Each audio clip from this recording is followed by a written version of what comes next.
1. I'm a 22-year-old female and used to work at a discount chemist and was friends with one of the register women there, and for the sake of privacy we'll call her Anne. Anne was 24 and had a beautiful pair of rings from Pandora that she wore all the time. Both of these rings held some significance to her because her grandparents had given them to her. She was raised by them, as neither parent was in the picture. They sadly passed away some point before I met her, not sure exactly when. And these rings garnered her a lot of compliments from customers and colleagues alike. The only person who didn't compliment Anne's rings was Karen. Karen was in her mid-40s, didn't like Anne, and wasn't afraid to show that she didn't.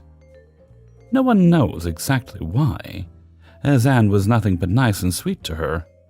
Karen just seemed to have it out for her for no apparent reason, and made it her mission every day to try to make work harder for her. The manager showed obvious favoritism toward Karen, so all reports of her obvious bullying and harshness to Anne was always swept under the rug. One day, Karen came into work very chipper, and when people asked why she was so happy, she would smugly shove her hand into their face and show off the latest collection of jewelry she had bought. They were the exact same rings Anne wore, same color, same style, stacked the same. The entire ring set was identical to Anne's own set and was brand new, but during one of her days off work. Karen went around to everyone, smugly shoving her hand into everyone's face to show what she had done, like she had done the ultimate crime and got away with it, and nobody was impressed, nor cared. When Karen didn't get the compliments and praise on the ring set like Anne did, she huffed and puffed to everyone, and eventually went to work at a till at the front alongside Anne. During Karen's lunch break, her once chipper and smug attitude turned sour. Karen wasn't getting compliments from customers with a new ring set. She wasn't getting any compliments at all, despite her pointing them out to anyone who dared to converse with her at the till. No one was giving her the attention she wanted or the compliments she craved. So, after her lunch break ended, she walked up to Anne at the till and crossed her beefy arms over her chest and turned her nose up, looking down at her. It was my turn at the till this time, so I watched this all go down. "You need to take your rings off and not wear them to work anymore." Anne and I just looked at her in disbelief when we asked her again what she had said. She huffed in utter annoyance and disdain, rolled her eyes, and then repeated herself slowly, as if speaking to a toddler. "You need to stop wearing your rings. Mine are newer and better than yours. Take them off." Anne, of course, told her she was not going to take her rings off. Karen quite literally stomped her foot on the ground and flared her nostrils as her eyes widened. She continued to stare at Anne for about 5 minutes in absolute enraged silence before she said, "You young people today are so entitled and selfish. I'm going to go talk to the manager and demand her to ban all jewelry. This is unacceptable. Your jewelry is ugly anyway, and your grandparents were stupid to buy you those rings. They did a horrible job raising you if you treat other people this selfish." And then there was some more cursing and rude words. Karen then quite literally stomped off to the manager's office. Anne was absolutely mortified. I offered to stay on the till for a while and let her chill in the back, but she declined, so we continued on with our work. We didn't see or hear from Karen until later that day. And we found out that the manager had actually, for once, disagreed with Karen and had refused to ban jewelry in the workplace. That obviously wasn't offensive or harmful, etc. And Karen had a total fit and stomped out. Her car out back was gone, so we assumed she had gone home for the rest of the day. Nothing much came after that, but Anne was no longer nice to Karen anymore and just straight up ignored her at any cost. Karen continued to brandish the rings for a whole fortnight before realizing they weren't giving her the attention she wanted and got rid of them. After I left the store for unrelated reasons, it was later revealed that Karen was stealing from the till, so the manager fired her. Last I heard from Anne, her long-term partner, now fiancé, had bought her a beautiful engagement ring to match her grandparents' ones.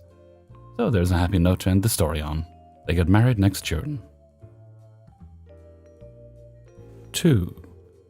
I was next in line waiting for my turn to pay bills in a mall's customer service department when this entitled elderly white guy just cut into the line and demanded that his money be exchanged with the local denomination.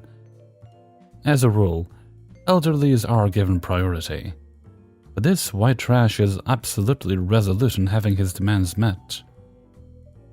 Why can't you change my money? Do you think I'll steal your worthless money? I'm so sorry, ma'am, sir.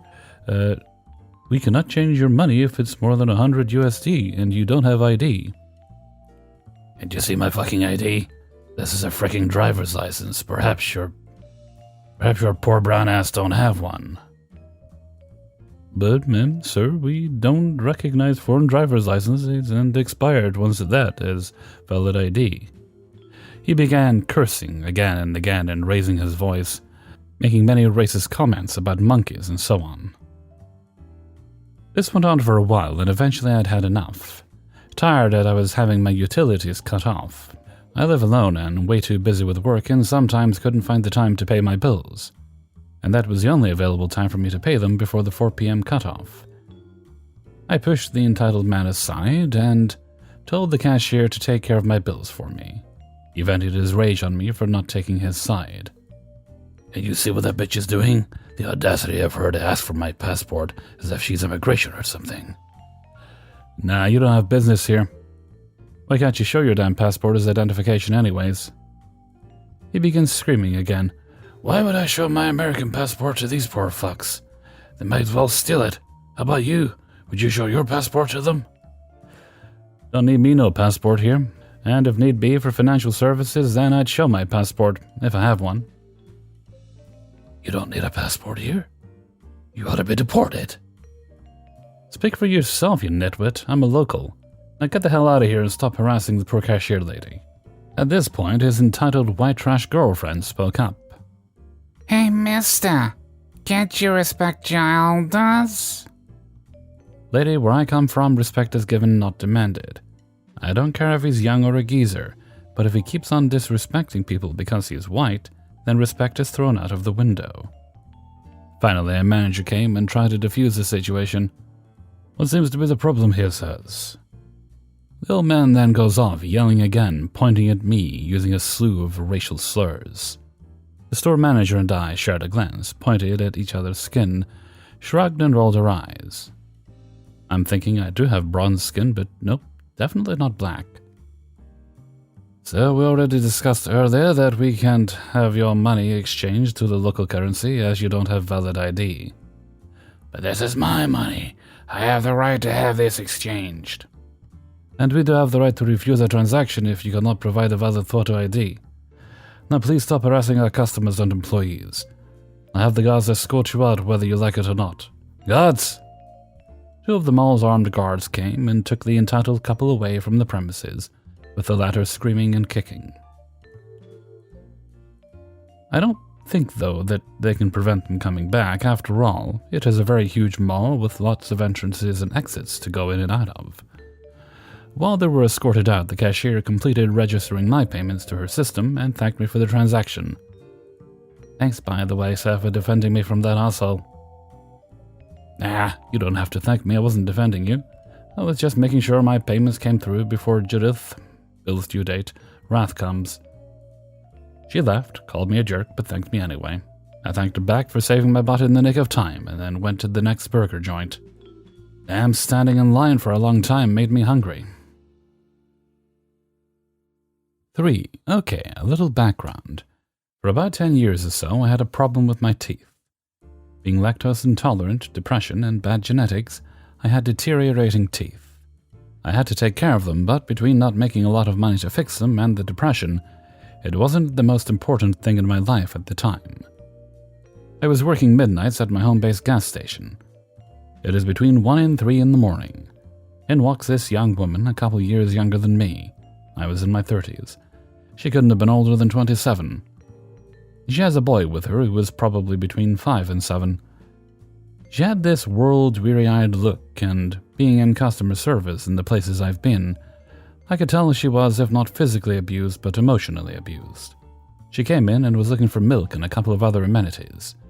While she was doing this, as much as she tried to keep her child in check with her, the little hellion was running all over the place, knocking stuff off shelves, bumping into other customers, and being a monster.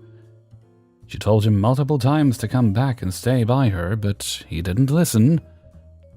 Finally, she got the little demon up on the counter to check out, and he looks up at me, then he yells out to me, "What the hell happened to your teeth?" His mom gets this embarrassed look on her face, and I can see she wants to say something but doesn't. So I look at her, debating on saying anything or not to the little brat. After a moment's deliberation, I lean over the counter to look at him. This is what happened when I talked back to my mom one too many times. The mom's mouth gaped. The hellspawn's jaw hit the floor. I hear snickers from the back of the store from a couple of my regulars. The kid looked up at her and said in a sheepish tone, "I'm sorry, Mommy." The mom recovered, giving me a little grin, paid for her stuff, and left. I've never seen her before or since. I hope she's doing well, and that her son was humbled by the experience and grew up to be a good young man. I don't know. Here's hoping. 4. I'm a laborer and have been working on a site near the countryside for the past few months, building a subdivision. And on the day, I had traffic management duty. Basically, a coworker and I were tasked to make sure that no cars crash into each other while we worked on the road. But due to it being a rural area, the road we were working on was very quiet. Anyway, during the job, one of our trucks needed to enter the site, so my coworker flipped his sign to allow him to enter the site. I had noticed a car coming from my side during this time, but I wasn't worried about it, as the truck had priority as it arrived first. But before the truck had a chance to enter the site, the car sped past me to the opposite side of the cones, where cars usually wait for me to let them through, even if I never swapped the sign around. I radioed my coworker to let them know that a car, I soon found out, after that was driven by an entitled Karen, is coming towards them, and as I did this, she slowed down and yelled at my coworker before speeding off. At this point, I was shocked. Did that just happen was about all I could think about. At this point, my foreman came over and asked me what happened. I told him about how the woman just ran my stop sign, and he asked me if I was sure that my sign was on stop. I told him that I was 100% sure, and he went to call the police and told me to let him know when she came back. After he left to continue work down the site, there was a period of nothing. During this time, I was thinking about what I would do if she did come back before we finished working on the road, when my coworker asked me through the radio if the upcoming car was her. I looked and confirmed that it was in fact her when she ran through his stop sign. Now I was annoyed. She ran through 2 stop signs at this point, so when she was near, I walked up to her car and pointed my sign towards her in annoyance. She did slow down slightly, but she only said some unknown words as she still had her window up, and sped off before I could let my foreman know that she came back. Now luckily, we saw where she lived as the site entrance was close to the end of the road. The foreman came back and we let him know that she ran another stop sign, and that we knew where she lived. After a while, the police arrived and my foreman went up to the officer to give his statement on what was happening, and the officer went to talk to the Karen. After a bit, the officer came back and let my foreman know what the situation was, and sadly, she was only let off with a warning, but was told if she ran another stop sign that she would be issued a ticket. Not the most satisfying ending, but it being my first entitled person encounter, I had to share it. Thank you for taking a few minutes out of your day to listen to my encounter. 5. So before I tell this story, I should mention that I have a minor form of Tourette's that causes me to twitch. I was somewhat blessed to not have any verbal tics that would have made me the target of harassment during school, but sometimes people saw me as that twitchy kid. Anyways, onto the story. So it starts about a decade ago, when I was still in school. I had an English teacher, Mr. M. He was kinda nice, but sometimes he took things way too personally. Like if you called his class boring, he'd act like you keyed his car or something. So one day during class, as we were working on homework, I couldn't understand a question, and rather than be humiliated by asking for help on an easy question, decided to wait until my free period where I can ask for help from my resource teacher. So I put the homework away and decided to read the Percy Jackson book I had in my locker. When I raised my hand to ask to go get it, I started having a twitching fit, as I call it. It causes my arms and hands to clamp up and my fingers to do a one-handed clap thing. So it sounds like I was snapping my fingers at Mr. M to get his attention, and he did not like that. As soon as he heard it, he whipped his head right to me and angrily stormed up to me. He then put his fingers right in my face and started snapping them, asking, "How does it feel to be snapped at like a dog?" Being completely blown away by this sudden behavior, I could only just stammer, "What?"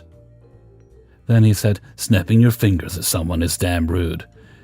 You should be ashamed of yourself." I then, on reaction, said, "I didn't snap at you, I have Tourette's and did this," and then proceeded to do the one-handed clap thing. This only seemed to infuriate him even more, as he proceeded to scream at me to go to the office, and he'd be down there to speak to the principal about my dehumanizing actions. Completely scared shitless, I decided instead to grab all of my things and just run home. I didn't even check out in the office. I just ran halfway and took the bus the rest of the way home. I then spent the rest of the day huddling in my room, petting my cat in comfort, dreading the call the school will make to my parents. I had built it up in my head that I'd done something very wrong, and that I was about to be suspended from school and have my ass beat from my parents. My heart sank when I heard my mom come home, and she came in and listened to the home phone answering machine. A few minutes later, she knocked on my door and asked, "Did you leave early from school today?" I stayed silent at first, hoping I could pretend I wasn't there, but then I figured if I came out clean, maybe my punishment would be less severe. So I let my mom in my room and told her everything. When I was done, she had a bewildered look on her face and she said, "Wait, the teacher did what? All because he thought you snapped at him?" I nodded quietly, not sure if I was in trouble or not. She then said, "It should say in your IEP that you have Tourette's as well as NVLD. I'll have to talk to that principal about your teacher and how you can't control your tics." After that, I felt a huge weight get lifted off my chest, and all I could do that night was hug my cat.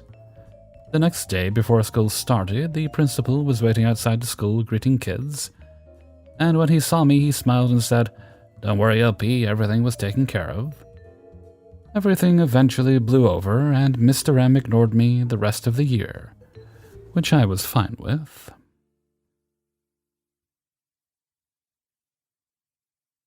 Hey everybody, Hello Freezer here, and thank you very much for listening to Idiots in the Wild, episode 84. And thank you very much to everybody who allowed me to use their stories in this video. Before you go, if you could please boop the like button, and share the video around with friends and family members. Many apologies if I don't sound like my usual excellently dictioned self today. I'm doing my best, but I did have to make a trip to the dentist today, and I was not able to get my recording done as I had hoped before I made the trip. And I had a tooth extracted. The actual trip itself, not bad. Kind of drove home just how bad my previous dentist was, given that although I did have a tooth extracted, it wasn't a pleasant experience, but it wasn't the worst experience I've ever had. I was disappointed they weren't able to save the tooth, but that's what happened. I had a little chip when we were all on lockdown, and that little chip, because you couldn't get to see a dentist, that little chip got a little worse by the time I was able to see a dentist again. And when it got worse, I thought, okay, I better call it, make an appointment. So I did, but it's very hard to get a quick appointment right now. I guess they're still playing catch up from the backlog. So it was a couple of months before I finally got an appointment, which I did, and that's fine. So I went down and I saw them today. And the location is where my old dentist used to be, but he's dead now. He died a while back, and the practice is owned by somebody else. Somebody else's name's on it. Completely renovated inside. It's no longer dark, depressing, and dingy. It's fairly clean looking, quite nice and bright, comfortable. Everyone working there, absolutely lovely. And it was a night and day experience. So yes, not something, as I say, not something I enjoyed, but it was certainly far less traumatic than my previous visits to that particular building for dental treatment. So basically, yeah, and everybody says it, this particular dentist was a butcher. I mean, literally the taxi driver, when I told him where it was, and oh, it used to be this place, and he's like, oh yeah, that used to be my dentist, he was a butcher. I'm like, yeah, he really was.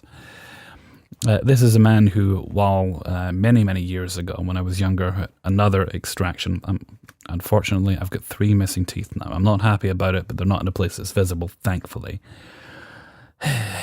Maybe one day I'll be rich enough to get them properly replaced, we'll see.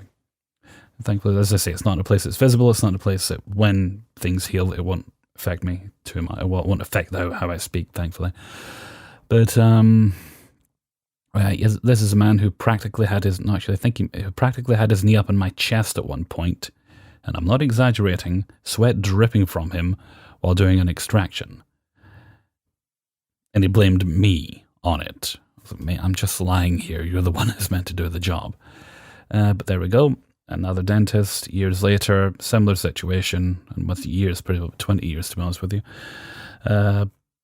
No problem at all. Okay. Anyway, I'm rambling, aren't I? Which is to say, that's why I don't sound perhaps as top-notch as I usually do today. So, no question of the day today. Actually, you know what? Why not? Let's see. Half-Reezer's question of the day. Today's question. What is today's question? Do you find that dental practices have improved your overall experience in the 21st century versus what they were decades ago? Leave your answers in a comment below. Okay, and with that, I'm going to head off for now. Rest my mouth a bit. So until next time, thank you very much for listening, and take very good care of yourselves.